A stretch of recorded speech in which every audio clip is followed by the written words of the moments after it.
Lynn, and this is my friend Liana. Hi. And Liana's had a dream, a prophetic dream that I've asked her to share here. Sorry, when did you have this dream? Friday, October 26, 2012. Okay, so you've had it for a while.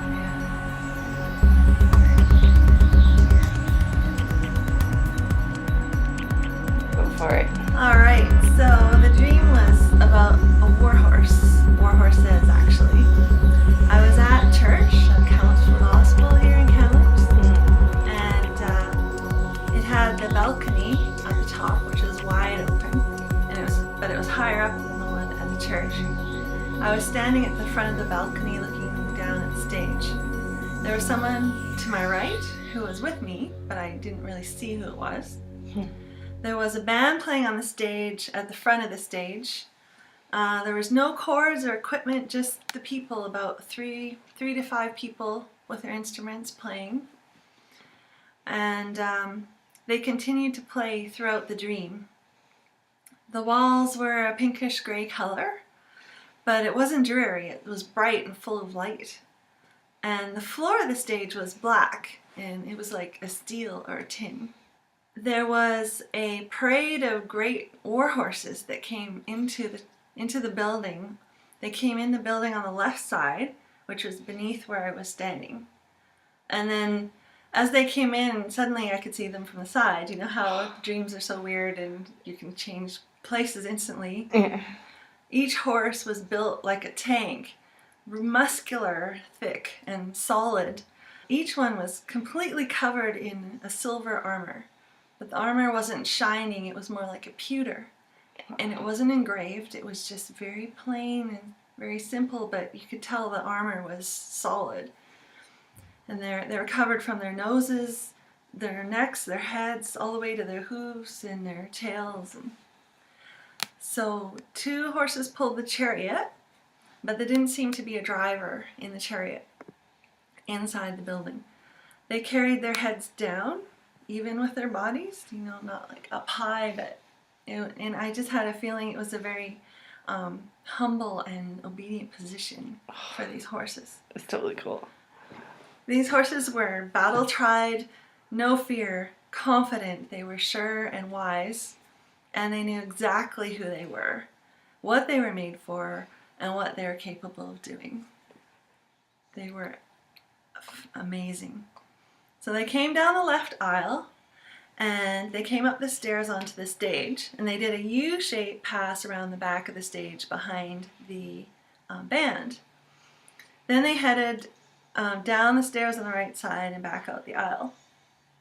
However, I actually didn't see that pass behind, because as soon as they started mounting the stage, their hooves made such a sound as they walked on this steel platform.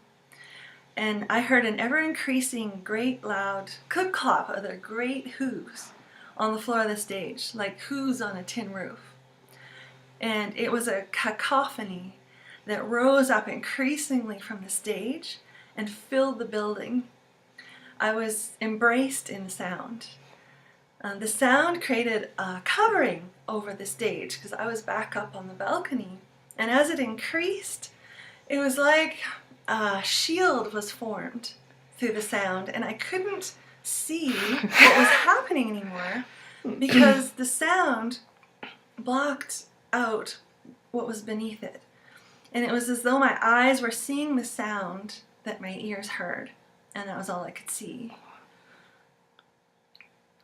So next, I was actually outside, out the front door, and I knew the horses were coming out the right side, coming around, and I wanted to see them again. And there was a fence running straight out from the building, and then it turned and went this way and came along the front of the building. And there was a gravel path along the fence, like a one-lane road. The fence was made of a single low metal poles, you know, the kind, and then it had that chain from pole to pole. And as I watched, a chariot came out of the church and then turned, and I was down here, and it turned right and started coming towards me, and there's 4 of these war horses and a chariot, and I actually could see a driver in the chariot at that point, and he was covered in armor as well. The first chariot was coming towards me. There was a colt running alongside between the fence and the war horses. And he was so excited. He's like, look at me, I'm running along with these fabulous war horses. And he was just a baby. And he was so happy and hopping along beside them. As they came near me, somehow the colt got too close to the war horses. And he was bumped, and he kind of did this flip-flop over the fence. And as he flipped over the fence, his little leg got wound up in the chain somehow. And as I looked, as he landed, the leg was bent totally the wrong way. So I ran to him and I untangled his little leg, and I literally sat on him and held him down so that he didn't get up and move and hurt himself anymore.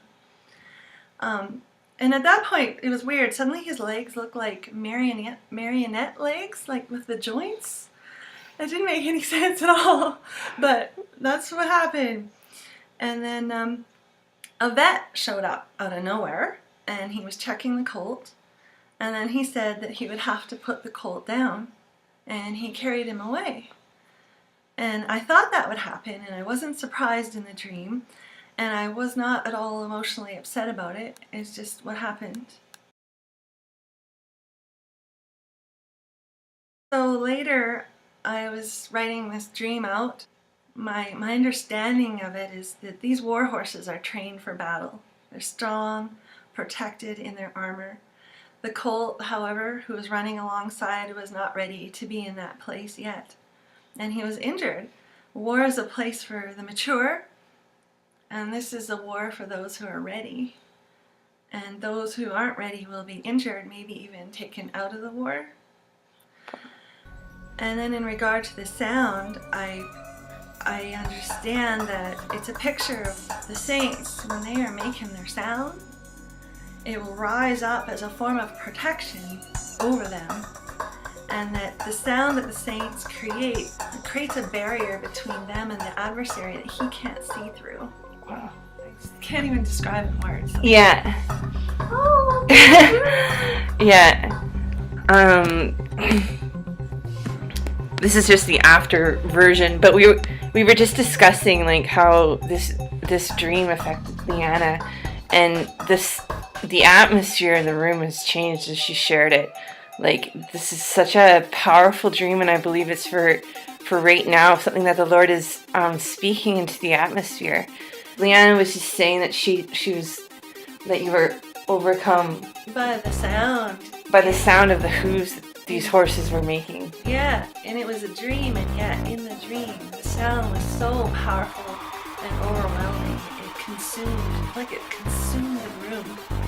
And it's I don't know if you've ever seen the Japanese drummers, but there's like 4 or 5 of them on the stage, and they're all drumming together, and then all of a sudden they'll take it up and they'll just pound on those drums so fast, and the sound comes off those drums and fills the room, and it gives you chills. Mm-hmm. It was like that, only it was that intensity. And wow. So you can see that even though you had this dream 2 years ago, it still affects you emotionally. Yeah. Isn't that amazing? Yeah. Like how, and I feel that's what sets apart a real prophetic dream, is like the fact that it affects you sometimes for years. We're just feeling that this is a word for right now for the body of Christ, and the fact that horses symbolize a power,